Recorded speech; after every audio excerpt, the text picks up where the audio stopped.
She said, "Let's just be friends." I didn't realize it was the best thing that ever happened to me. Hi everyone, welcome back. Today's story is personal. It's one of those tales that doesn't explode in drama or fireworks, but quietly breaks you down until you realize you're not the same person anymore. My name is Jason, and if you've ever loved someone who made you feel like you were constantly walking on eggshells, then this story might hit close to home. Let me take you back to the beginning, before I knew what emotional manipulation even looked like. The first signs.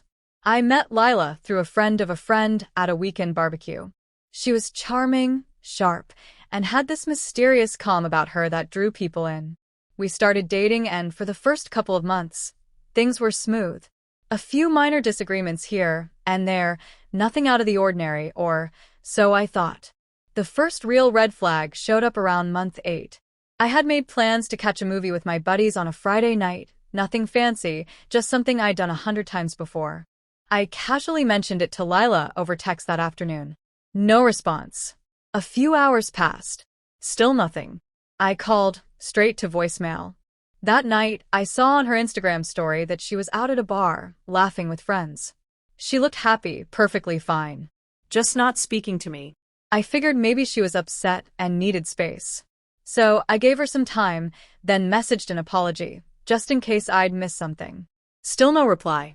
By day 4, I was mentally unraveling. When you love someone and they suddenly act like you don't exist, you start questioning everything, even your own perception of reality. Then, out of nowhere, she texted me, "Hey, how's your day?" Like nothing had happened. No mention of the silence. No explanation. Just back to normal. I should have asked for clarity. I should have called it out. But I was just so relieved that she was talking to me again that I buried it deep. A dangerous cycle. This became a pattern. Every few weeks, anything would set her off. Maybe I phrased a text the wrong way, or forgot to compliment her new haircut, or suggested the wrong restaurant. Suddenly, she'd vanish from my life. 2 days. 4 days. Sometimes a full week. And when she came back, I was expected to act like it never happened. No room for questions. No room for accountability. I was just grateful for her presence again, like a dog happy to see its owner return after punishment. The worst part was how I began to adapt to her behavior. I'd stop making spontaneous plans with friends.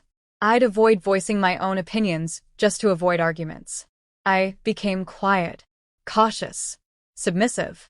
I was no longer living in a relationship, I was surviving one. The breaking point. One of our last arguments was over something so trivial it's almost laughable now. I told her I was thinking of going to my cousin's birthday party on Saturday. Her reply? "Okay." Just that. No smiley. No follow-up. No warmth. I knew that okay wasn't okay. So I called her to clarify. She insisted she was fine, but her voice had that cold, sharp edge I'd come to dread.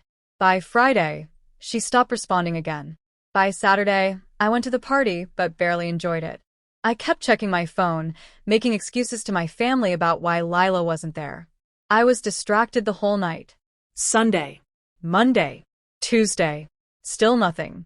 Then, on Wednesday evening, she texted, "Can I come over tomorrow? We need to talk." Those words hit like ice. Let's just be friends. She came over the next evening, looking exhausted, emotionally and physically. She sat on the edge of my couch, clutching her purse like she was ready to bolt at any second. Then she said it. "I think we should just be friends." And, to my surprise, the first thing I felt was relief. I said, "Okay." She looked stunned, like she expected a fight, a breakdown, a desperate plea. But I was done fighting. I told her I was tired. Tired of guessing, of overthinking, of living under constant emotional pressure. Tired of being made to feel like I was always in the wrong. We exchanged some stuff, a couple of hoodies, a book or two, and that was it. She left, and I felt peace. The freedom after. The first few weeks were weird. I'd catch myself reaching for my phone to tell her something funny. I'd see something online and instinctively think of sharing it with her. But those moments became less frequent. and gradually, I began to feel lighter. I started spending more time with friends again. I didn't worry about what Lila might think or whether I needed to text her every hour to keep the peace. And that's when I ran into someone. Enter Rachel. Rachel was Lila's friend from college. They'd been roommates once and stayed loosely connected over the years. I'd met her a few times. She was always funny, sharp, and drama-free. We bumped into each other at a coffee shop one morning. We ended up sitting together and catching up. No pressure. No weird tension. Just two people talking. We started hanging out more, once a week, maybe grabbing lunch or watching a movie. And let me tell you, it was refreshing. If I suggested a place to eat and she didn't like it, she'd just say so. If something was on her mind, she'd tell me. There were no games, no punishment, no guessing. It was the healthiest connection I'd had in years. The return of the past.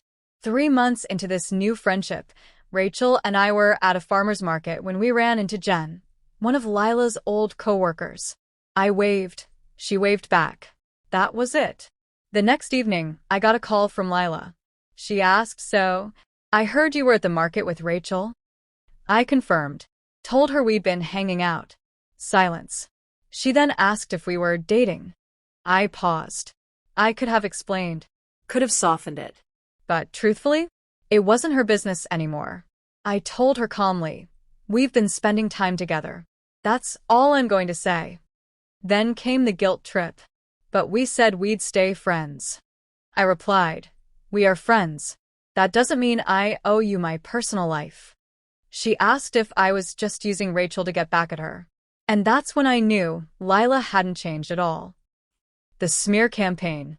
Soon after, Rachel told me Lila had started reaching out to her more often. Random lunch invites. Casual catch-ups. But always with a twist. The conversation would eventually turn to me. Lila told Rachel I had been controlling. That I'd hated when she talked to male friends. That I'd tried to get back with her after the breakup. All lies. Rachel didn't buy it. She showed me the messages. It was clear Lila was spiraling, trying to control the narrative now that she couldn't control me. The final nail. About a month later, I was at a birthday party for a mutual friend. One guy, someone I barely knew, asked, "Where's Lila?" I explained we'd broken up months ago. The next day, that same guy called me out of the blue. Said he felt like I deserved to know something. Apparently, even while Lila and I were together, she had been emotionally involved with someone else. She ended things with me when that relationship started to look serious. That other relationship Didn't last. which might explain why she tried reconnecting with me later. Hearing that didn't break me. It just confirmed what I'd long suspected. Lila hadn't wanted to be friends. She just wanted to keep me around in case plan A failed. The ending I didn't expect. I looked back at everything, the silent treatments, the gaslighting, the emotional manipulation, and realized I'd been holding on to something that never really loved me the way I needed to be loved. Losing Lila wasn't a tragedy. It was freedom. And whether or not Rachel and I ever become more than friends doesn't really matter. Because what matters is that I finally learned what peace feels like. Moral of the story? Sometimes the best thing a person can say to you is, "Let's just be friends." Because in that moment, they might be setting you free, even if they don't mean to. Thanks for listening.